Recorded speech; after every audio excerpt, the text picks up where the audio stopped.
आपको जान के आश्चर्य होगा 1937 में जो शरीयत एक्ट आया, अंग्रेजों ने लागू किया, सबसे ज्यादा विरोध उसको गुजरात के कच्ची और मेनन मुसलमानों ने उसका विरोध किया था। कच्ची और मेनन बाकायदा प्रॉपर, केवल सिंदूर उनकी बहन बेटियां नहीं लगाती थी, सारे सिस्टम वो गुजराती फॉलो करते थे, वो गुजराती साड़ी पहनते थे, हर तरीके गुजराती त्योहार सब कुछ करते थे, नवरात्रा करते थे, गरबा करते थे, गरबा करते, सब कुछ करते थे। तो सबसे ज्यादा 1937 के शरीयत एक्ट का विरोध आपके गुजरात से शुरू हुआ था और कच्ची मेनन ने शुरू किया था। आज वो विरोध कर रहे हैं, आप उसको अडॉप्ट कर लिया, उन्होंने अडॉप्ट कर लिया। इस देश में आज तक हमने बताया नहीं कि वास्तव में सनातन धर्म कितना अच्छा है और विदेशी मजहब से क्या क्या दिक्कतें हैं। कोई अपनी बहन बेटी को नहीं चाहता कि उसको तलाक दिया जाए, उसका तलाक हसन हो, तलाक हसन हो, तलाक बाइन, तलाक किनाया हो।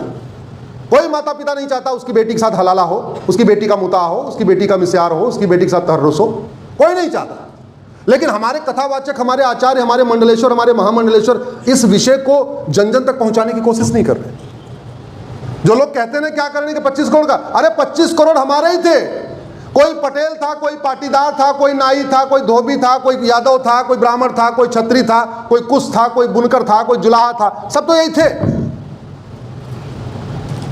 जो आ सकते हैं उनको ले लेना चाहिए, लेना चाहिए नहीं लेना चाहिए, और कोई समाधान नहीं है। आप चाहो ना चाहो, अब एक ही समाधान बचा हुआ है, एक ही विकल्प बचा है, दूसरा विकल्प ही नहीं बचा हुआ। सुबह से लेकर शाम तक उनको गाली दे कोई फायदा नहीं है।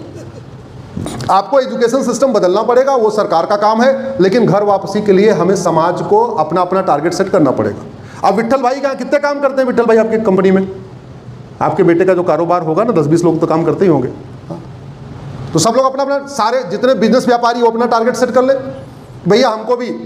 अब नहीं अगर आपको लग रहा है तो चलो मैं आपको बता देता हूं कि भैया आप 5 लोगों की घर वापसी कराओगे, आपको भी स्वर्ग मिलेगा।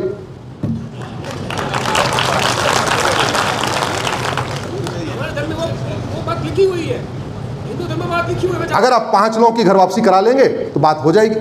घर वापसी कराना चाहिए। घर वापसी से बहुत फायदे हैं। घर वापसी से वसुधैव कुटुंबकम का विचार मजबूत होगा। घर वापसी से नारुतु नारीतु नारायणी का विचार मजबूत होगा। घर वापसी से जननी जन्मभूमिष्य का विचार मजबूत होगा। सर्वमंगल मांगल्य की भावना आएगी, सर्वे भवन सुखने की भावना आएगी, समता आएगी, समरसता आएगी, आपसी भाईचारा बढ़ेगा। घर वापसी से तलाक़े बिद्दत खत्म होगा। घर वापसी से तलाक़े हसन खत्म होगा। घर वापसी से तलाक़े अहसन खत्म होगा। घर वापसी से तलाक़े बाइन खत्म होगा। घर वापसी से तलाक़े किनाया खत्म होगा। घर वापसी से निकाह हलाला खत्म होगा। घर वापसी से मुताह खत्म होगा। घर वापसी से मिस्यार खत्म होगा। घर वापसी से बाल विवाह खत्म होगा। घर वापसी से बहु विवाह खत्म होगा। घर वापसी से पत्थरबाजी खत्म होगी। घर वापसी से दंगा खत्म होगा। घर वापसी से लफ्ज़ खत्म होगा। घर वापसी से लैंड जिहाद खत्म होगा। घर वापसी से ड्रग कारोबार कम होगा। घर वापसी से खान पान के सामान पे थूकना बंद होगा।